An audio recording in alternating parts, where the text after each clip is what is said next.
Okay, let's have a conversation about getting out of debt. So 5-6 years ago, I was in horrible debt, and the first thing I did was have to make the decision to get out of debt. And I was fed up. I deposited my check, and all of my bounce checks from the month before, it ate up my entire check. So I was left with like $40 after I deposited my $700 check.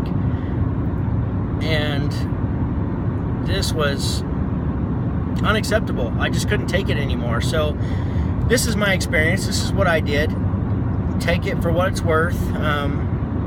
But it did work for me. The first thing I did was I read Dave Ramsey's The Total Money Makeover. I believe that's the name of it. And he talks about how to get out of debt. And most people have heard of this, but it's called the Snowball Effect. And that's what I did. I had...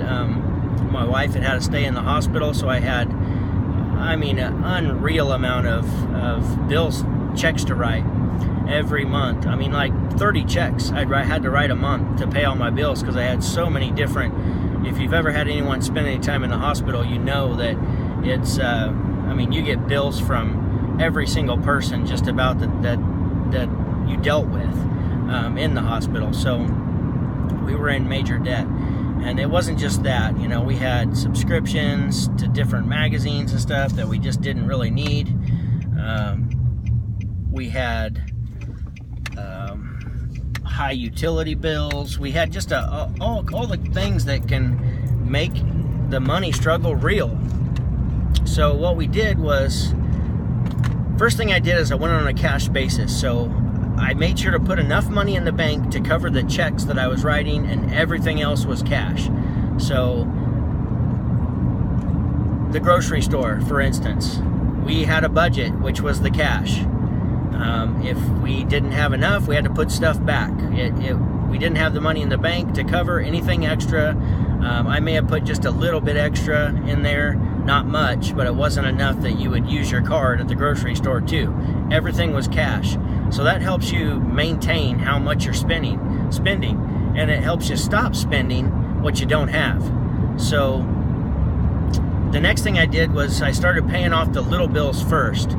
Now it seems like you would want to pay off the higher bills first, but the thing is if you pay the smaller ones first, you get a little sense of accomplishment, and so it's a little reward, and I would reward myself, maybe just go out to dinner, because it had to be cheap dinner because we just didn't have the money, but reward yourself for getting one of those bills paid off, or getting that small credit card paid off.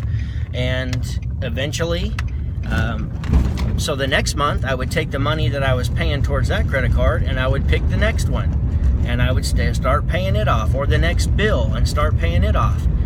And when it got paid off, just maintain the cash basis the whole time, pay it off, and then move to the next bill. So things got really tight for probably a solid year and a half, where the first thing I noticed, and you may notice it too if you've ever done this or used this method of getting out of debt, is that the grab and go food just went away. We didn't have the money for it. So anything you wanted at our house, you had to cook. And it was a lot of ramen noodles and cheap stuff. Egg sandwiches, bologna sandwiches, a lot of cheap dinners. So, but that's what it took. It took discipline to do that, because believe me, I still wanted things. I wanted to go buy things, my wife wanted to go buy things. Our son wanted to buy things. And we just couldn't, we didn't have the money, and it was I was dedicated and committed to getting out of debt, and that's what you have to do, is be committed. So that's what we did. We slowly got out of debt, slowly turned our credit around, and it took about 2 full years to get the credit back in order, and to get the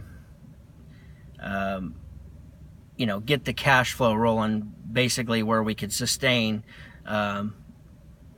at a decent, with a decent lifestyle with my paychecks. So, and then once we were to that point, I could go ahead and deposit my check in the bank, because we had restructured our spending habits. So, but Dave talks about that, Dave Ramsey, in his book. It's the snowball effect. You take the amount that you were paying towards one bill and apply it to the next bill, and then you just slowly get them all paid off. And then once you get them all paid off, then your credit starts to go up, and then you can make a purchase. You know, we needed to buy vehicles for the business, so we bought a couple vehicles, and then by then I had gotten the business to a place where we were making a little bit of money, so we were able to pay those off, and my credit actually, it gets helped out a lot by my business, because a lot of the stuff, you're a personal guarantor, or however you say that, on a lot of your accounts when you sign up for them.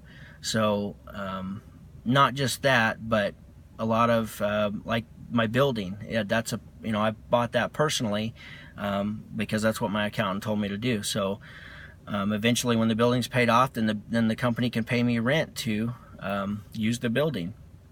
And right now it's structured as it pays me rent, but I don't make anything off of it. That whole payment goes to the bank. So, but this is how we got out of debt. It was not easy. It was tough, and like I said, that refrigerator got pretty bare, and it was cheap meals, but that's how we did it. It worked for me. I know it's worked for many other people that way, and it turned things around for us. Gave us a lot better credit. It's just, so then now with the better credit, I was paying 10-11% on my vehicle loans. Well, now I can get them at 3.9% or 4%. So I save even that much money. It just feels like when you don't have the money, it just seems like the world is structured to kick you while you're down, because the bank is going to keep charging you for bouncing a check when you're not trying to bounce a check. You're a good person, but you just didn't have the funds and you weren't controlling your money properly. So, but boy, they don't let you out of it easy. And that's with any loan. You have higher interest rates if they're even going to give you a loan, because your credit's not good. So I can't stress the amount of importance you need to put on your credit, and this is what we did to turn our credit around, and it wasn't easy by any means. It took about 2 full years because we were in a hole. So be prepared for a battle if you decide to make the decision to do that, but I'm telling you, it's so much better. It's a lot easier when you do have good credit. If you need something, you can go get it, and it all comes down to making the decision to do it and then committing to it. So guys, I hope this helped, and get your credit straight. It's really important if you're going to own a business, or if you're currently owning. I had already owned a business for 4 or 5 years before I made this change. So it's still possible to dig yourself out of it and get to a better place. So I hope this helped, guys. Go make money.